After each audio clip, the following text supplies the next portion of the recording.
So those are 65 cases reported since the beginning of the year.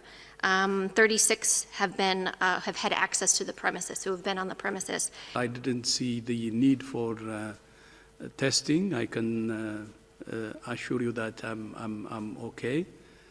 So let us be very clear on that. And clearly, the AP is reporting on an email that was sent to staff about that. So those are 65 cases reported since the beginning of the year. 36 have had access to the premises, who have been on the premises. As I'm sure you know, we've greatly reduced our staff in the building. We're working in these different types of phases depending on the epidemiologic situation in the areas that are around us, as most workplaces are doing. And we have had some cases that have been associated with the premises. We do have some cases in the last week that are linked together. We don't know if they're an actual cluster. So what we do is when we have any cases is we first make sure that they have access to a test, make sure that they have access to appropriate care. All are doing well. All have mild disease or asymptomatic. And so we do have cases that are linked within a team, but there are possible ways in which they were infected outside of the premises. So we're still doing the epidemiologic investigation with that, with these individuals, but they are all doing well. Just to know if Dr. Tedros has been tested negative to come back to the headquarters. Thank you. Maybe I didn't listen the answer, but sorry. Thank you. But I was okay, no symptoms. It's day 17 now, and followed the protocols because of no symptoms and also the full follow-up of the protocol. I didn't see the need for testing. I can assure you that I'm okay, and actually very, very busy. So the most important thing is following the protocol. Thank you. 再说东阳，有没有拿到授权啊？所以不能谈，所以才终止。那么这个是跟这个我们主要讲的，今天讲的是有很密切关系，因为这个是一个扭曲事实的讲法啊。接下来之后呢，就开始把这个内线交易的事情导入这个问题来。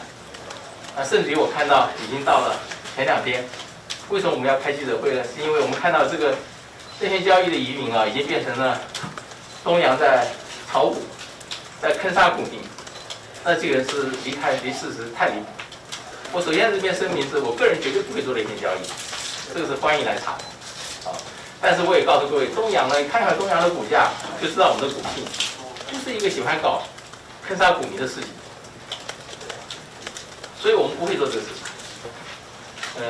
东阳不是不能取得授权，是我们是有能力取得授权。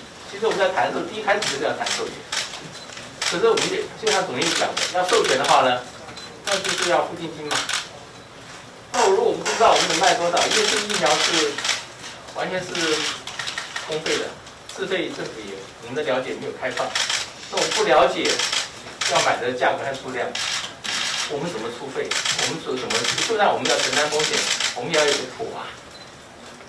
所以我们才跟对方讲说，我们不会出，我们现在不会出钱买这权利金，不要谈权利金，要出钱买这个免谈，因为我们必须要知道这些事情。所以你要让我要谈权利金很简单，我们就是要先给我们这个部分有条件授权，有条件授权让我们去跟政府去了解。所以我们的授权有条件授权书上写的，就是在一定期间之内，我们希望能够去了解。 供应的这个数量和价格，其实主要关键在这里啊。那么在我们评估之后呢，觉得这个政策做不下去，目前这个情况做不下去，做不下去。我想我是上市贵公司，我虽然不想为这疫苗赚钱，但我不能为这疫苗亏钱。我对不起我的这个我们的公司的所有的股东啊，所以我必须要避免公司付钱，所以我们决定不做。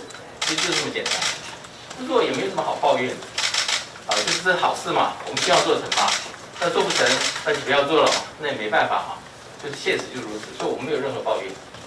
关于厘清，就是不是内线交易疑虑的这个部分，就是台湾东阳有良好的内控跟这个防止内线交易的机制，包含了这个所有的员工都有签立保密的契约。第二个部分，刚才董事长提到，我们有定期邀请就是专家来为我们上课，让我们了解内线交易的种类跟如何预防。第3个部分就是在工作群组上，我们也会宣导并要求同仁避免内线交易。10月12号就是我们重训开完记者会，宣布我们取得这个就是可以代表 BNT 来跟政府进行协商的时候，当天晚上我就发现，成交量似乎比前一阵子都来得高，所以我就请财会单位来进行调查，请他们帮我提供我这个市场交易的一些资料。